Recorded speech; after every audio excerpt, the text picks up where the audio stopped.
Assalamualaikum warahmatullahi wabarakatuh. Perkenalkan, nama saya Dimas Afriansyah dengan NIM 2305138039, kelas SPS 7 Fakultas Ekonomi dan Bisnis Islam. Baiklah, langsung saja. Saya akan menyampaikan materi yang berjudul perilaku ekonomi dalam perspektif Islam. Baiklah, langsung masuk materi yang pertama. Hubungan manusia dengan ekonomi. Dalam literatur ekonomi konvensional, ilmu ekonomi diartikan sebagai kajian tentang perilaku manusia dalam konteks mikro dan masyarakat dalam konteks mikro. Dalam memilih cara menggunakan sumber daya langka dan memiliki beberapa alternatif penggunaan dalam rangka memproduksi berbagai komoditas untuk disalurkan, baik saat sekarang ataupun masa yang akan datang, disalurkan kepada individu dan kelompok dalam satu masyarakat. Selanjutnya, hubungan manusia dengan ekonomi. Dalam perekonomian modern ada 4 sektor perilaku ekonomi, yaitu rumah tangga, perusahaan, penerimaan, masyarakat, luar negeri. Dalam ekonomi Islam, manusia tetap dipandang sebagai faktor utama dalam produksi walaupun mesin sudah bisa menggantikan tenaga manusia karena pada dasarnya mesin itu sendiri diciptakan oleh manusia. Baiklah, yang kedua, dari Homo economicus ke Homo ethicus. Salah satu asumsi yang sangat penting dalam ekonomi klasik dan non-klasik adalah konsep Homo economicus, atau disebut juga dengan economic man. Salah satu orang yang mengenalkan ide economics man adalah Jones. Istilah Homo economicus sendiri diartikan sebagai perangkat sifat dan perilaku tertentu yang dikaitkan dengan tindakan seseorang dalam berbagai kegiatan ekonomi.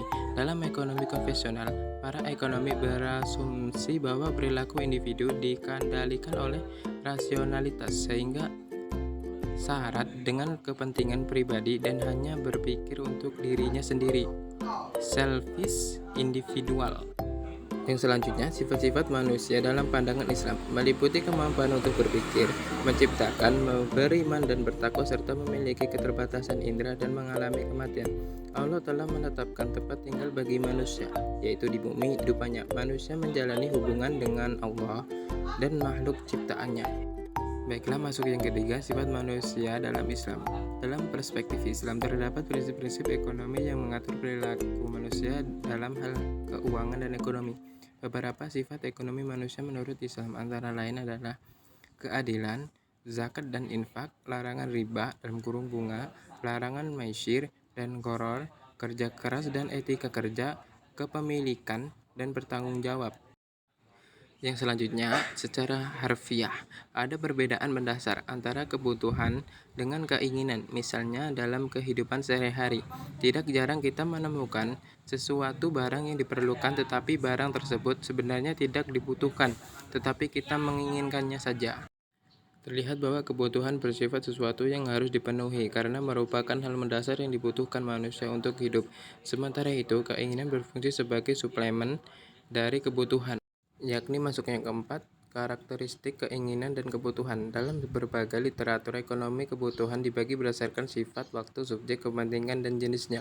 1. Berdasarkan sifat, jasmani dan rohani. 2. Berdasarkan waktu, kebutuhan saat ini, kebutuhan masa depan, kebutuhan untuk waktu yang tidak terduga, kebutuhan akhirat.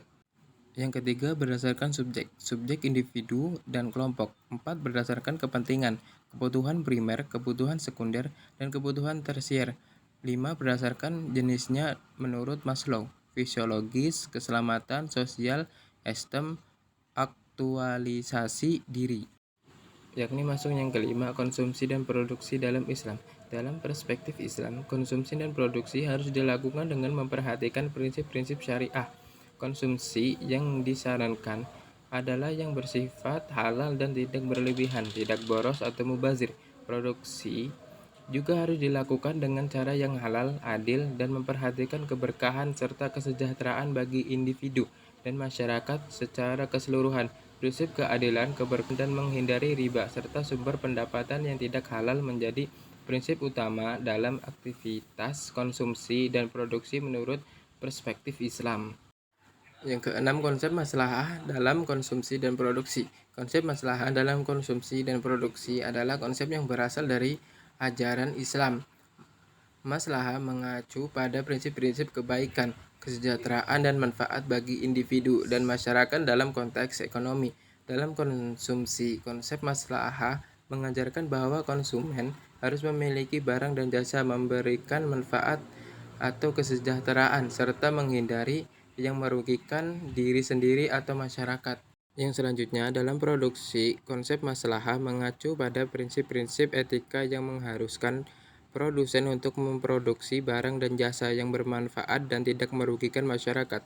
Ini mencangkup menghindari praktik bisnis yang merugikan lingkungan, menghasilkan produk yang berkualitas, serta memberikan manfaat sosial. Sekian penyampaian dari saya akhiri. Billahi taufiq wal hidayah. Wassalamualaikum warahmatullahi wabarakatuh.